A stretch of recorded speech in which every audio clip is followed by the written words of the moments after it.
ఈరోజు మన ఊరికైతే మల్లికొండేశ్వర స్వామి వారి గొడుగైతే ఊరేగింపుగా వచ్చిందండి. ఇంటింటికి వచ్చి స్వామివారి ఊరేగింపు ఎంతో ఘనంగా స్వామివారిని ఈరోజు 3 గంటలప్పుడైతే స్వామివారి గొడుగుని 3 గంటలప్పుడైతే ఊరేగింపుగా రెడీ చేసుకొని 3 గంటలప్పుడైతే రెడీ చేసి ఊరేగింపుగా స్టార్ట్ చేశారండి.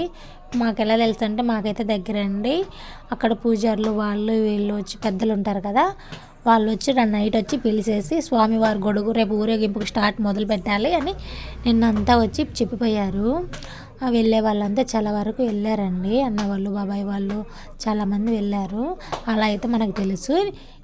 ఈరోజు తెల్లవారుజామున 3 గంటలకి స్వామివారు ఊరేగింపుకి స్టార్ట్ అయ్యారండి.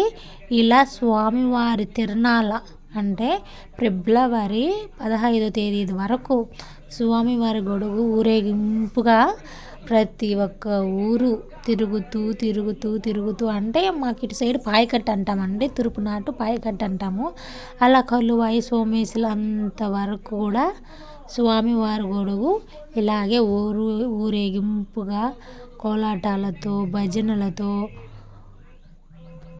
ఘనంగా అంటే ఘనంగా చాలా ఘనంగా అయితే ఊరూరా ఇంటింటికి స్వామివారి గొడుగునైతే తీసుకువెళుతూ ఊరేగింపుగా తీసుకువెళ్ళి స్వామివారి కృపకి మనము పాత్రులమయ్యేలాగా చేస్తారు. స్వామివారి నిజంగానండి స్వామివారి తిరణాలైతే అప్పుడే స్టార్ట్ అయిపోయిందండి. ఇంక ఈ రోజు నుంచి ఇంకా స్వామివారు ఫిబ్రవరి 15 దాకా మనకి ఎప్పుడు తిరణాలని సంబరంగానే ఉంటుంది. అసలు నిజంగా స్వామివారి తిరణాలు నిజంగా ఎంత బాగా చేస్తారంటే అంత బాగా చేస్తారండి. దీనికైనా ఆ మల్లికొండేశ్వర స్వామి దయ మనందరి పైన ఉండాలని మనస్ఫూర్తిగా అయితే కోరుకుంటున్నా. నిజంగానండి స్వామివారి ఆశీస్సులు ఎప్పటికీ మనందరి పైన ఉండాలని అయితే కోరుకుంటున్నానండి. నేనైతే మా చిన్నప్పుడైతే మా ఊరి నుంచి ఎన్నో బండ్లు వాల్వేన్లు కార్లు అన్నీ వెళ్ళేటివి అండి. కానీ మేమైతే స్వామివారి దగ్గరికి అయితే వెళ్ళేదే ఏమంటే పిల్లలులే మీరు ఎక్కలేరులే అనేవాళ్ళు. తరువాత మ్యారేజ్ అయిపోయిందా, అప్పుడు కూడా వెళ్దామంటే అందులోకి మళ్ళీ పిల్లలు పుట్టినాక పిల్లలు వాళ్ళకి ఇంటికి తెప్పించినాక వెళ్ళకూడదు ఇలానే స్వామివారి కొండకి వెళ్ళేదానికి అయితే అవ్వకుండానే అయిపోయింది.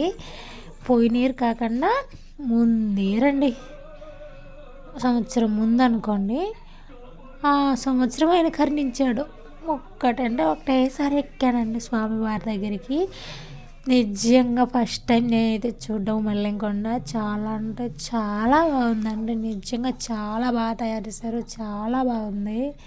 అసలు ఈరోజు స్వామివారు ఊరేగింపుగా గొడుగు వస్తుందంటే అదో తెలియని సంబరం వచ్చేసిందండి. ఎందుకో తెలియదు కానీ అసలు బాజా భజంత్రీలతో పిల్లల కోలాటాలతో ఎంత బాగుంటే అంత బాగా ఊరేగింపుగా వస్తాడండి ఆయన. చూడడానికి 2 కళ్ళు చాలు. చిన్న పిల్లలు కూడా చూడండి ఎంత బాగా వేస్తారు అసలు కోలాటాలు. నిజంగానండి నాకైతే చాలా అంటే చాలా హ్యాపీగా అనిపించిందండి. ఈ సంవత్సరం కూడా వెళ్దాం అనుకుంటున్నాను. చూద్దాము దేవుడి దయ ఎలా ఉందో.